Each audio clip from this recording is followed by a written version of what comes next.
La free agency en NBA était autrefois le point fort de l'intersaison, générant beaucoup d'actualités. Avec les transferts des joueurs NBA, on discutait des salaires. Un joueur était surpayé, un autre faisait une bonne affaire. Et maintenant, la plus grande nouvelle qu'on a, c'est Miles Turner et Dorian Finney-Smith. De toute évidence, quelque chose a changé ici avec la free agency NBA. C'est moins répandu et moins important qu'avant. Je vais vous expliquer précisément pourquoi, et ce, pour plusieurs raisons. Plusieurs choses ont changé au fil des années, et cette intersaison en particulier est très calme pour la free agency. Il y a plusieurs raisons à cela, notamment le nouveau convention collective, bargaining agreement, et le deuxième seuil salarial dont tout le monde va parler. Toutes les différentes règles que la Ligue a mises en place au cours des dernières saisons ont clairement limité les dépenses en free agency. Il est certain qu'il y a un lien avec le fait d'avoir une longue période de free agency. Des étés comme celui de 2019 où Kyrie Irving et Kevin Durant changent d'équipe, où Kawhi change d'équipe, et tout à coup, Paul George est échangé. C'était probablement le sommet de la free agency folle. Mais il y a évidemment une différence, une ligne claire, entre 2019 et maintenant. L'une des principales différences est évidemment la nouvelle convention collective, sans entrer dans les détails. Les équipes qui ne veulent plus dépenser autant d'argent qu'avant, parce que auparavant, sous l'ancienne convention collective, la seule sanction pour avoir dépensé beaucoup pour son équipe avec une masse salariale élevée était de devoir dépenser encore plus, à la fois pour l'équipe elle-même. En plus de payer pour avoir dépassé la taxe de luxe et toutes ces autres lignes, les propriétaires devaient simplement signer un chèque plus important. Donc il n'y avait vraiment aucune excuse pour qu'ils ne dépensent pas énormément d'argent. Si leur équipe était vraiment bonne, les Boston Celtics cet été sont un exemple parfait sous l'ancienne convention collective. Bargaining Agreement, c'était une équipe pour laquelle dépenser beaucoup d'argent, bien au-dessus de la taxe de luxe, aurait été tout à fait acceptable. Avec ce nouveau règlement, il y a de vraies restrictions sur la construction de l'effectif quand on dépense trop d'argent. Cela a des répercussions sur la free agency, où les équipes sont moins enclines à dépenser beaucoup d'argent et plus prudentes avec leurs contrats, ce qui fait globalement baisser la valeur marchande des joueurs sur le marché libre. Et on a moins de ces gros contrats et on a une intersaison. La plus grande nouvelle de la free agency était le transfert de Miles Turner à Milwaukee et de Dorian Finney-Smith à Houston. En parlant de nouvelles règles, l'une des autres choses majeures qui se passe ici aussi, c'est qu'il y a clairement eu des restrictions imposées aux équipes. La triche, ou le tampering, est un terme important qui circule dans la NBA. Quand il s'agit de l'agence libre et des échanges, il semble vraiment que la Ligue ait sévi contre les équipes. Discutez avec des agents libres avant le début officiel de la période d'agence libre. Parce que normalement, quand la période de l'agence libre commence vers 6h du soir, heure de l'Est, à 6h01, on a déjà un flot d'informations qui arrive sur tous ces accords. Cette année, contrairement aux précédentes, peu de nouvelles ont suivi l'annonce de la prolongation de contrat de Jaren Jackson. Et ça a clairement ralenti le rythme de l'agence libre. Nous n'avons pas tous ces accords dès le tout début de la période de l'agence libre. Mais il y a aussi des choses qui se passent pendant cette intersaison en particulier qui ont vraiment limité le marché. L'essentiel, évidemment, c'est que les équipes manquaient de fonds à investir dans ce nouveau contexte avec la nouvelle convention collective. Et les joueurs ont été plus enthousiastes à l'idée de signer des prolongations de contrats plutôt que d'aller sur le marché et de découvrir ce qu'ils vaudraient en tant qu'agents libres.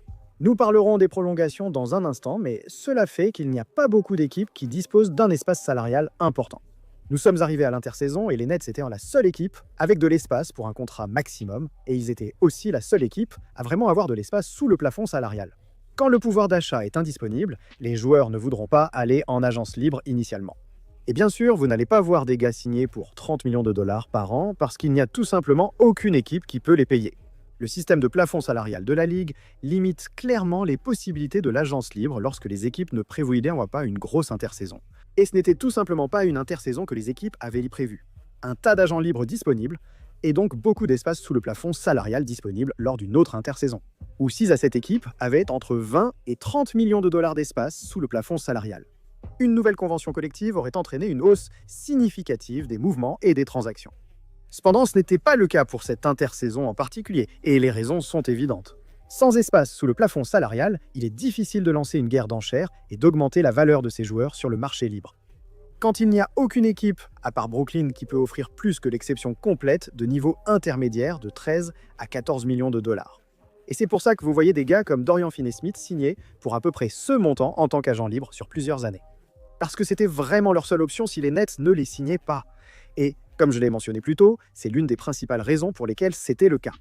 La raison pour laquelle il n'y avait pas d'espace sous le plafond salarial cette intersaison, c'est parce que les joueurs et les équipes signent des extensions plus que jamais auparavant. Pour plusieurs raisons, d'abord ils sont préoccupés par leurs valeurs.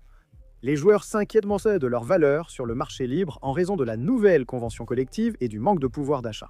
Ils ne veulent pas se retrouver dans une situation où ils iraient en agence libre et recevraient moins que ce qu'ils auraient obtenu avec une prolongation chez leur équipe actuelle. Ils ne veulent pas prendre le risque d'arriver sur le marché avec les Nets comme seule équipe disposant d'une marge salariale, ni que les prétendants comptent chaque centime, évitant de dépasser le deuxième seuil et ne soient bien pas prêts à leur offrir beaucoup d'argent. Et donc, ils finissent par signer des prolongations avant même d'atteindre l'agence libre, ce qui mène à plus d'échanges et de contrats transférés. Mais lors de la vraie période d'agence libre, les transferts de joueurs entre équipes ne sont simplement plus une option viable. Car ces équipes et joueurs signent des prolongations. Il y a aussi des avantages pour l'équipe, parce qu'elle sait qu'elle peut probablement faire signer un contrat en dessous de la valeur réelle à un joueur sans qu'il atteigne l'agence libre, parce que, encore une fois, les joueurs seront aussi motivés à ne pas atteindre l'agence libre. Et ces deux facteurs réunis font que beaucoup de joueurs signent des prolongations. Et il n'y a pas autant d'espace sous le plafond salarial. Et il n'y a tout simplement pas autant de grands joueurs à la recherche de gros contrats qui n'existent tout simplement pas. Une parfaite illustration de cela, c'est ce qui se passe actuellement sur le marché des agents libres restreints. Vous avez Jonathan Gaminga, Josh Giddey, Cam Thomas. Ce sont des gars qui, normalement, vaudraient probablement entre 25 et 30 millions. S'il y avait plein d'équipes avec de la marge salariale, s'il y avait plein d'équipes qui n'avaient pas déjà tous ces autres gars sous contrat à long terme. Ces trois joueurs, en particulier que ce soit par choix ou non, se sont retrouvés en tant qu'agents libres restreints.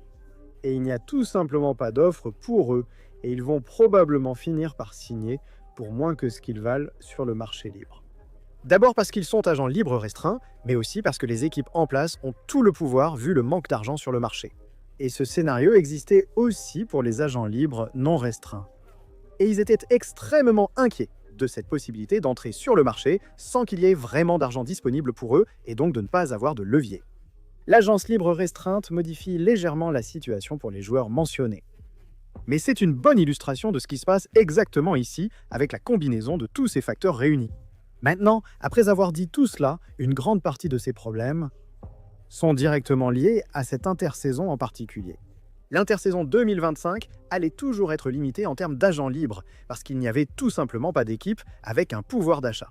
Mais en 2026 et en 2027, il y a une attente.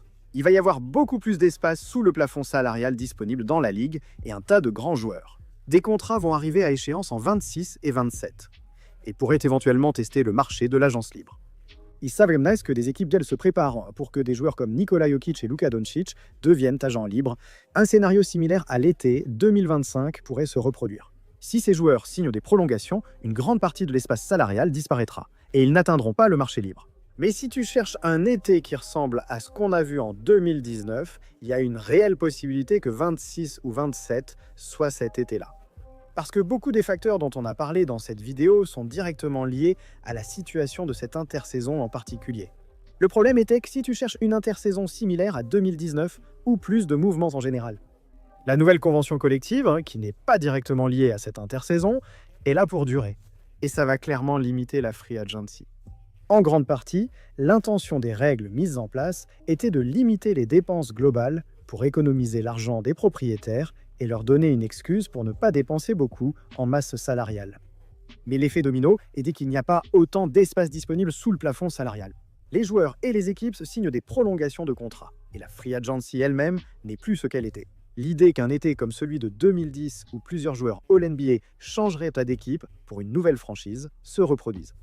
Ou comme en 2019, quand plusieurs super équipes ont été formées pratiquement du jour au lendemain. Ce n'est plus vraiment comme ça que la ligue fonctionne aujourd'hui. On l'a même vu avec Kevin Durant cette intersaison, qui aurait pu attendre 1 an de plus avant l'agence libre. Mais les Suns ont été proactifs en décidant de le transférer pour obtenir quelque chose en retour. Aujourd'hui, les équipes sont plus proactives que jamais pour soit prolonger leurs stars ou leurs grands noms, ou même leurs joueurs au-dessus de la moyenne. Et ou les échanger avant qu'ils n'atteignent la free agency. En général, afin de conserver la valeur de ce joueur dans leur effectif, plutôt que de le perdre pour rien. De nouvelles règles pourraient être introduites dans la prochaine convention collective, modifiant la situation actuelle. Mais en l'état actuel des choses, la free agency de la NBA n'est tout simplement plus ce qu'elle était, et franchement, c'est assez intentionnel de la part de la Ligue.